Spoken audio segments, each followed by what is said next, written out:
감사합니다. 12시입니다.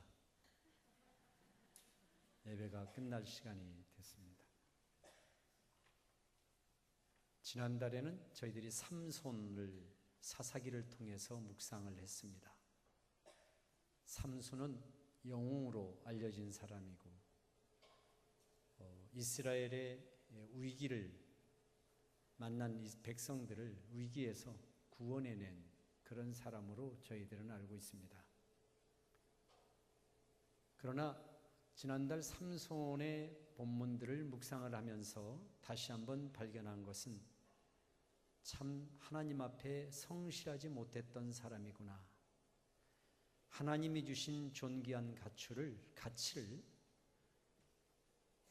가치 없는 것으로 마치 자기 자신을 헐값으로 세상에 내준 사람처럼 살았던 사람이 삼손입니다. 삼손은 하나님께서 그들의 부모의 기도에 응답을 해 주셔서 주신 아들입니다. 특별히 삼손이 났을 때에 하나님 앞에 나실인의 서약을 하여서 양육을 받게 됩니다. 나실인은 이스라엘의 몇 가지 정결예법을 기준으로 해서 살아가야 할 구별된 사람을 뜻합니다. 독한 술을 먹지 않는다든가, 부정한 음식을 먹지 않는다든가, 머리털을 깎지 않는다든가 몇 가지가 있죠. 특별히 이런 기준을 따라서 그들은 하나님 앞에 구별된 아이로 삼손을 키우게 됩니다. 머리를 깎는 것은 이방인들의 풍속이고 유행을 따라 머리를 깎기도 하고 또 반절만 깎기도 하고 다양한 헤어스타일을 가지는 것이 아마 그 당시도 풍조였던 것 같아요. 근데 이제 머리에 그런 세상의 풍조를 흔적을 남기지 않는 게 나실인으로서의 구별된 하나의 예표였던 것 같습니다. 그런 나실인으로 자기의 어린 아들을 하나님께 드렸으니 그 부모가 그 아들을 위해서 얼마나 많은 기도를 했겠습니까? 마음을 다하여서 밥을 먹을 때마다, 새벽 기도 때마다, 저녁 잠잘 때 그 아들이 나실인으로서 하나님께 가치 있게 보존되고 세워지고 부모들은 간절히 소망하면서 그를 양육했을 겁니다. 그렇지만 점점 커가면서 사춘기도 지나고 자기의 생각을 하고 판단을 하게 될 무렵부터 이 삼손은 부모의 바램을 저버리고 자기가 좋은 대로 살아가는 사람이 되고 말았습니다. 자식들은 언제나 이렇게 부모들에게 있어서는 품 안의 자식이지 머리가 크면 다 부모 곁을 떠나려고 하죠. 생각에서 떠나죠. 마음에서 떠나죠. 다 떠나려고 하죠. 부모들에게 여전히 자식은 아이에 불과한데 그러나 자식들은 부모 곁을 떠나는 것을 어른으로 생각하는 거예요. 부모들 마음대로 못하죠. 자식들. 삼손도 그래요. 그래서 어느 날 밖에 나가더니 이방 여자를 데리고 와. 결혼하겠다고 그래요. 부모가 말리고 얘 안 된다. 너는 나실인이고 하나님 앞에 구별된 자로 세워지고 앞으로 나라를 위하여서 내 한 몸을 드려야 될 사람인데 어떻게 네가 이방 여인과 결혼할 수 있냐? 극구 말렸음에도 불구하고 소용없었습니다. 삼손은 자기의 소견대로 여자를 데리고 살려고 하죠. 몇 번의 여자를 건드리고 또 방탕한 생활로 삼손은 자기의 인생의 대부분을 보내고 맙니다.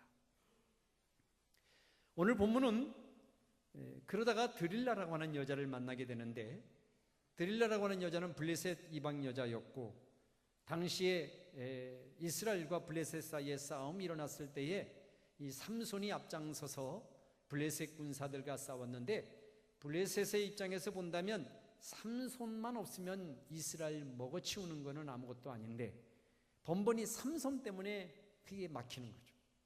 그래서 드릴라라고 하는 여자가 삼손하고 같이 사니까 그 여자의 애국심을 자극을 해서 내가 나라를 위해서 뭔가 일을 해야 되지 않겠냐. 네가 비록 삼손과 살지만 우리 원수의 나라와 사람과 살지만은 그래도 내가 나라를 위해서 네가 블레셋 여인인데 그러고 있으면 되겠냐 하고 그의 애국심을 부채질해서 삼손을 유혹해서 삼손의 마음속에 가지고 있는 그 삼손의 힘, 그 비밀을 알려고 합니다. 어떻게 삼손이 저렇게 큰 장사의 힘을 가질 수 있는지, 그 비결이 무엇인지 그것만 알아와라. 그런 다음에는 우리가 해결하겠다. 이 여인은 어느 날 삼손을 술을 먹이고 취하게 하고 애교를 부리고, 그래서 그 안에 있는 비밀을 캐내기 시작합니다. 처음에 삼손이 그 비밀을 말하지 않고 계속해서 거짓말로, 몇 번에 걸쳐서 거짓말로 합니다마는 결국은 오늘 본문에 와서는 드릴라에게 넘어가죠. 넘어가서 자기 안에 있는 하나님과 자기만의 비밀을 누설을 하게 됩니다. 그래서 그 말을 듣는 이 여인이 블레셋 사람들에게 삼손의 머리카락을 다 잘라버리면 된다더라, 이렇게 얘기를 전해서 그럼 네가 잘라라, 술만 먹여, 그럼 우리가 가서 할게 해서 그날 밤에 또 술을 쫙 먹여놓고 머리를 다 자르게 만듭니다. 그러니까 머리카락을 자를 때에도 모를 정도로 인사불성 돼버린 거죠. 그래서 결국은 삼손은 잡혀서 두 눈이 빠지고 죽게 되는데, 마지막 순간에 힘을 얻어서 그 큰 성문의 성벽에 기둥을 붙잡고 같이 거기서 삼손도 죽게 되죠. 이게 삼손의 일생입니다. 그리고 삼손의 최후입니다. 지난달 이런 삼손의 이야기를 묵상하면서 과연 나는 하나님이 내게 주신 하나님의 자녀라고 하는 가치의 무게를 어떻게 느끼고 살아왔는가를 생각해 보게 되었습니다. 내 믿음의 가치의 무게를 나는 얼마나 소중히 여기고 살아왔는가. 삼손은 하나님이 주신 나실인이라고 하는 이 귀한 가치를 허투루 썼습니다.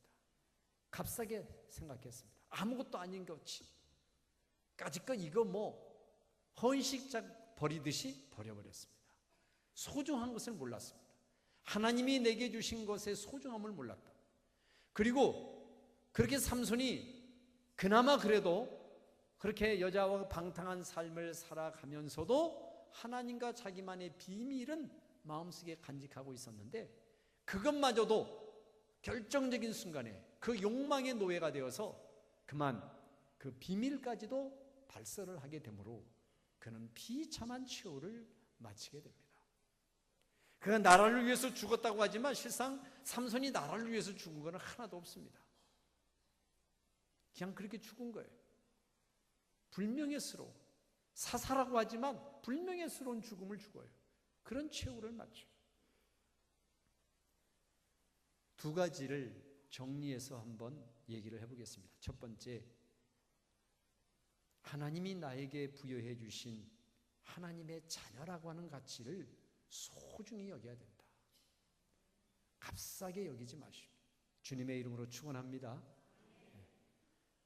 아예 하나님의 자녀이고 하나님의 자녀가 아니고 뭐가 그렇게 큰 차이가 있어? 나 예수 믿어봐도 뭐 그렇게 큰 차이 없던데? 기도하는 사람과 기도하지 않는 사람이 뭐가 대단한 차이가 있어? 까짓거 응답받지 못하던데 내가 그렇게 기도했는데 나 아직도 응답 못 받았어. 기도 안 하고 있는 저희는 잘만 되던데. 이런 삶 속에 내 기대와 내 바람에 못 미치는 수많은 것들을 우리가 경험하면서 나도 모르는 사이에 내 하나님의 자녀라고 하는 이 믿음의 가치와 하나님의 자녀라고 하는 이 소중한 이 가치를 우리 스스로 과소평가하고 우리 스스로 값싸게 써버려요. 집안에 그저 흔히 돌아다니는 물건 대수롭지 않게 여기듯이 내가 내 자신을 대수롭지 않게 여겨. 빈말하고 다녀도 마음에 자존심이 상하지 않고, 자기가 욕을 하고 분노를 터뜨리고 욕망의 노예가 돼서 하나님이 원하시는 삶이 아니고 자기 멋대로 하면서도 전혀 마음속에 걸림돌이 안 되고 양심의 가책도 없어. 그냥 대수롭지 않게 여기는 거예요. 그래왔던 우리들의 삶이라면 삼손을 통해서 우리가 다시 한번 내 믿음의 가치와 하나님의 가치를 되새겨보고 소중히 여기는 계기가 되시기를 주의 이름으로 축원을 드립니다. 두 번째로는 하나님과 비밀을 나누는 사이가 됐으면 좋겠다. 하나님과 나만이 아는 비밀을 간직한 사람으로서의 삶을 살았으면 좋겠다는 거죠. 삼손에게 그나마 조금 점수를 준다면, 그렇게 많은 방탕한 삶을 살았어도 그 비밀은 얘기하지 않았죠. 마지막 순간에는 터뜨려버렸지만, 비밀을 간직하는 사람은 뭔가 조심하게 되잖아요. 그 비밀을 고이고이 간직하고, 또 비밀을 나눈 어떤 대상이 있고 사이가 나눈 사이가 있단다면, 그 사람과 나만이 아는 비밀이라면 이거는 정말 소중하게 여기고 자기의 즐거움으로 여기고 말이죠. 특별히 우리가 하나님과 나 사이에 비밀을 가진 사람이라고 그런다면, 성경은 우리에게 너희는 그리스도의 비밀을 맡은 자라고 얘기를 했는데, 우리는 그 비밀을 간직한 자죠. 그 비밀을 전하기도 하지만 그 복음의 비밀을 내 안에 풍성하게 간직하기 위해서 일반적으로 하는 신앙생활이 아니라, 일반적으로 예배드리고 기도하고 봉사하고 이것도 중요하지만, 남이 모르는 하나님과 나 사이에 내 믿음을 지켜가는 나의 비밀, 그것이 있단다면 우리는 그걸 더 소중히 여길 것 같아요. 소중히 자기의 삶에 대해서 진지하게 생각하고, 내 행동 하나하나를 신중하게 하고, 내 입술에서 퍼져나가는 그 말 한마디도 생각하고 또 생각해서 던지고, 그렇게 뭔가 내 믿음을 소중하게 여기고 신중하게 여기는 사람이 되지 않겠나. 이제 목회를 해보면서 신앙의 진보를 잘 이루어가는 사람과 그렇지 못하는 사람이 확연하게 구별되는 차이점이 하나 있어요.